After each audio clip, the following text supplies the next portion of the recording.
கபார் sir, rules படிக்கலையா நீங்கள்? So welcome to RJ Vishad vlog.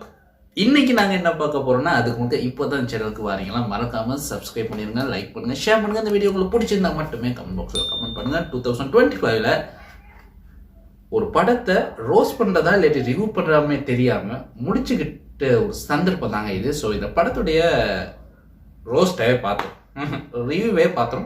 பிறகு இந்த படம் OTTல ரிலீஸ் ஆச்சுன்னா ரோஸ்ட் பண்ணோம். ஐயோ. ஸோ இன்னைக்கு நாங்கள் என்ன பார்க்க போறோம்னா, ஃபர்ஸ்ட் தடவை நம்ம பிரம்மாண்ட இயக்குனர் சங்கர் தெலுங்கு ஒரு படத்தை டைரக்ட் பண்ணிருக்காரு, கேம் சேஞ்சர். உங்ககிட்ட கேட்கறதெல்லாம் அந்த ஒரு கவலை. படம் சங்கருடைய இதுல கார்த்திக் சுப்ராஜுடைய கதையை இவர் டைரக்ட் பண்ணிருக்காரு. ஸோ கேம் சேஞ்சர் படம் எப்படி இருக்க போகுதுன்னு வாங்க பார்க்கலாம். ஸோ அதுக்கு முன்னாடி இப்போதான் சேனலுக்கு ஃபர்ஸ்ட் தடவை பண்ணீங்கன்னா மறக்காம சப்ஸ்கிரைப் பண்ணிடுங்க. ஸோ வாங்க வீடியோக்குள்ள போகலாம். ஸோ ஃபர்ஸ்ட் தடவை தெலுங்குல உருவான படம் தான் கேம் சேஞ்சர். இந்த படத்தை நிறைய பேர் வெயிட் பண்ணிக்கிட்டு இருந்தோம்.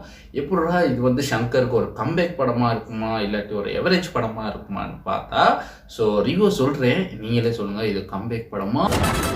ஸோ இந்த படம் நான் பெஸ்ட்டு பார்க்கும்போது இது ஒரு சங்கருடைய ஒரு கம்பேக் படமாக இருக்குமான்னு தான் நினைச்சேன். ஸோ தெலுங்கு ஆடியன்ஸ் மத்தியில் இது ஒரு நல்ல படமாக இருக்கும். தமிழ் மக்களுக்கு பொறுத்த வரைக்கும் தான் யோசிக்க வேண்டிய விஷயம். ஸோ சங்கர் இயக்கத்தில் ராம் சரண் நடிச்ச படம் தாங்க கேம் சேஞ்சர். ஸோ இந்த படத்தில் நிறைய பேர் நடிச்சிருக்காங்க. ஸோ யாருன்னு டக்குன்னு எனக்கு சொல்லல, பார்த்து நான் சொல்கிறேன். கிராதாவன் நடிச்சிருக்காங்க, SJ சூர்யா, சமுத்திரகனி, சுனில், இப்படி நிறைய பேர் நடிச்சிருக்காங்க. அதோட நம்ம தெலுங்குனாலே தமிழ் தாங்க. தமிழ் சினிமாவில் எப்படி AR ரஹ்மான், மற்றது அனிருத், ஜிவி பிரகாஷ் அப்படியோ தெலுங்குல ஒரே ஒரு பேர், இந்த பேரை கேட்டாலே அது மாதிரி தமிழ் தாங்க. நான் சைடு சத்தியம். டெல்லியில் IASக்கு படிச்சு ஆந்திராவில் விசாகப்பட்டினத்துக்கு கலெக்டராக வராரு நம்ம CM பையனா இருக்கிறாரு SJ சூர்யா. ஸோ இவர் பல பிரச்சனைகளை தவறுகள்லாம் செஞ்சுட்டு ஒரு நல்ல மனுஷனா நல்ல ஆட்சியை கொண்டு வரும்போது இதை பிடிக்காம நம்ம SJ சூர்யா வர 5 வருஷம் மட்டும்தான் ராம் சரணுக்கும் SJ சூர்யாவுக்கும் என்ன நடக்குது, அதுக்கப்புறம் என்னென்ன நடக்குது, இதுதாங்க கதை. பாசிட்டிவ் என்னன்னு கேட்டா, மியூசிக் கொஞ்சம் நல்லா இருந்துச்சுங்க. இதுல அந்த என்ன பாட்டு, ஜருகண்டி பாட்டு வந்து விஷுவலா பார்க்கும்போது சும்மா பிரம்மாண்டமா இருந்துச்சு. சங்கர்னா தெரியும் தானே, பிரம்மாண்டத்தின் கடவுள்னு சொல்லலாம். ஸோ அப்படி ஒரு பிரம்மாண்டமா ஈக்கி வச்சிருக்க ஒரு பாட்டு, ஒரு கிராமத்தை காட்டினாலும் ஒரு சிட்டியை காட்டினாலும் கொஞ்சம் பிரம்மாண்டமா இருந்துச்சு. மற்றபடி இந்த படத்துடைய நடிச்சிருந்தார் ராம் சரண், நல்லா நடிச்சிருந்தாரு. இதுல வந்து செகண்ட் ஹாஃப்ல வந்து ஒரு ஃப்ளாஷ்பேக் இருக்கும். அந்த ஃப்ளாஷ்பேக் வந்து கொஞ்சம் எமோஷனலாக இருந்துச்சு. ஸோ நல்லாவே இருந்துச்சு, கதையை கொஞ்சம் எடுத்துட்டு போனுச்சுன்னு சொல்லலாம். ஸோ இது வந்து இந்த கதையோட பாசிட்டிவ். வருஷக்கணக்கா காத்துட்டு இருக்க வேண்டியதா. ஸோ பாசிட்டிவ் சொல்லிட்டு அப்போ நெகட்டிவ் நிறைய இருக்குமோ, என்ன நல்லதெல்லாம் குறைவா இருக்கு அப்படிங்கும்போது இந்த படத்தை போய் பார்த்தா ஃபுல் அண்ட் ஃபுல் நிறைய பேர் சொல்றேன், இந்த படம் வந்து தமிழ் மக்களுக்கு இல்லை, இது வந்து தெலுங்கு மக்களுக்கு ஒரு மசாலா கடந்த ஒரு படம்னு சொல்லலாம். இது வந்து தமிழ் மக்களில் போய் சேரணும் ஒரு ஆவரேஜான படம் தான் சொல்லணும். ஸோ தெலுங்கு மக்களுக்கு ஏற்றபடி ஒரு கதையை உருவாக்கி ஸோ ஒரு ஆவரேஜான ஒரு நல்ல படமாக கொடுத்துருக்காரு தெலுங்கு ஆடியன்ஸுக்கு. தமிழ் மக்களுக்குன்னு கேட்டால் இல்லை. ஸோ இந்த படத்துடைய பாசிட்டிவ் இவ்வளோதாங்க இருக்கு. ஸோ நெகட்டிவ் என்னன்னு பார்த்தா, இந்த படத்துடைய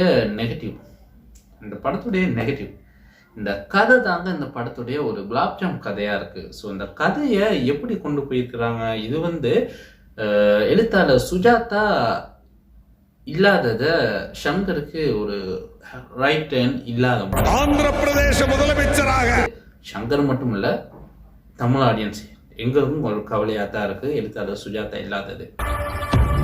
படத்திலுடைய நான் சொன்னேன் இல்லையா, ஜருகண்டி பாட்டு வந்து அந்நியன் படத்துல வந்து அண்ணங்காக்க கொண்ட காரி அந்த படத்தை ஒத்ததாகவே அவ்வளவு ஒரு செகண்டுக்கு மேல பார்க்க சகிக்காதியா. ஸோ அதே வைப்பு இதுக்கும் கேட்குது. ஸோ அதே மாதிரி தான் முதல்வன் படத்தை நிறைய பேர் ட்ரெய்லர் பார்க்கும்போது தெரியும், ஒரு முதல்வன் சாயல் இருந்துச்சு, முதல்வன் படத்துடைய சாயல் இருந்துச்சு. ஸோ படம் பார்க்கும்போது அவ்வளோ இல்லை, பட் அப்பப்போ அந்நியன், மற்றது முதல்வன், இந்த மாதிரி அவருடைய படங்கள், பாய்ஸ், இந்த மாதிரி படங்கள் வந்து அப்பப்போ இவர் படத்துக்கு அங்கங்க கொண்டு வந்து ரைட்டா ஒரு பார்த்து போயிருக்குன்னு சொல்லலாம். இப்போ பார்க்குறோம் மியூசிக் கொஞ்சம் பரவாயில்ல, பேக்ரவுண்ட் மியூசிக் கொஞ்சம் இருந்துச்சு. ஒரு பாட்டு, இந்த பாட்டை நம்ம தியேட்டர்லேருந்து வெளியே பார்க்கும்போது அந்த ஜர்கண்டி பாட்டு மட்டும்தான் மைண்டில் இருந்துச்சு. மற்ற பாட்டு என்ன பாட்டுன்னே தெரியல. ஸோ அதுவும் கொஞ்சம் எவரேஜாக இருந்துச்சு. இதுக்கு நம்ம அனிருத் சரி ஏஆர் ரஹ்மான் போட்டுருந்தா கொஞ்சம் வேறு மாதிரி இருந்திருக்கலாம்.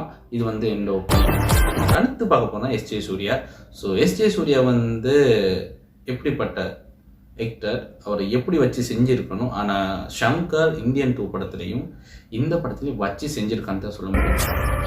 இவருக்கான கேரக்டரை ஏன் குறைச்சாரு, இந்த மாதிரி ஆடியன்ஸுக்கு நிறைய குழப்பமே இருக்குது. ஸோ வாராரு கத்துறாரு போகிறாரு, வாராரு கத்துறாரு போகிறாரு, எதுக்கு கத்துறான்னு தெரியல. பட் அது கொஞ்சம் நல்லா தாங்க இருக்குது. வில்லன்னு வந்தாலே எஸ்ஜே சூர்யா தான். பட் இந்த படத்தில் ஒரு காமெடி லெவலுக்கு ஒரு நமத்தைய கொண்டு போயிருக்காரு ஷங்கர். ஸோ தயவு செய்து ஷங்கர் அவர்களை எஸ்ஜே சூர்யாவை எடுத்து நீங்கள் நாசம் பண்ணாதீங்க.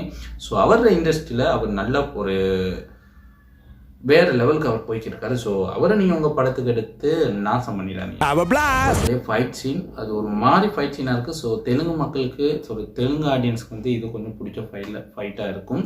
ஸோ நம்மளை பொறுத்த வரைக்கும் கொஞ்சம் எவரேஜ். ஸோ நீங்கள் எப்படி போய் பார்க்குறீங்கன்னா தெலுங்கு படம் எப்படி தமிழில் டப்பிங் ஆகுதோ அந்த மாதிரி போய் பாருங்கள். ஸோ ஷங்கர் படம் இல்லை. ஸோ ஷங்கர் படம் இல்லவே இல்லை. இது இல்லை. ஷங்கர் வந்து நமக்கு இல்லைங்க, தெலுங்கு ஆடியன்ஸ்க்கு எப்படி வேணுமோ அப்படி வந்து தான் கொடுத்துருக்காரு. ஸோ இது வந்து ஷங்கருக்கு வந்து கம்பேக் படம் இல்லை, ஒரு ஏவரேஜான படம்.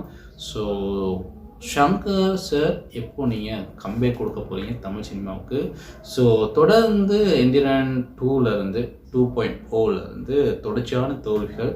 ஸோ இந்த படம் தெலுங்கில் ஒரு பிளாக் பஸ்டர் ஆகலாம். ஸோ தமிழை பொறுத்த வரைக்கும் பெருசாக பேசப்படாது. ஸோ தமிழ் சினிமாவுக்கு பழையபடி நீங்கள் எப்படி ஒரு கம்பேக் ஒன்று கொடுக்க போகிறீங்க, இதுக்காக நம்ம வெயிட் பண்ணிக்கிட்டு இருக்கோம். ஸோ இந்த படத்தை நீங்கள் பார்த்துருந்தா கமெண்ட் பாக்ஸில் கமெண்ட் பண்ணுங்கள். இந்த படத்துடைய ரிவ்யூ மோசமாக இருந்துச்சுனாலும் கமெண்ட் பாக்ஸில் கமெண்ட் பண்ணுங்கள். ஸோ வணங்கான் படம் எப்படி இருக்க போகுதுன்னு அடுத்த வீடியோ பார்க்கலாம். என்ன பண்றான்டா அவன்? அதுவரை உங்கள் ரிவ்யூ பண்ணால் உங்கள்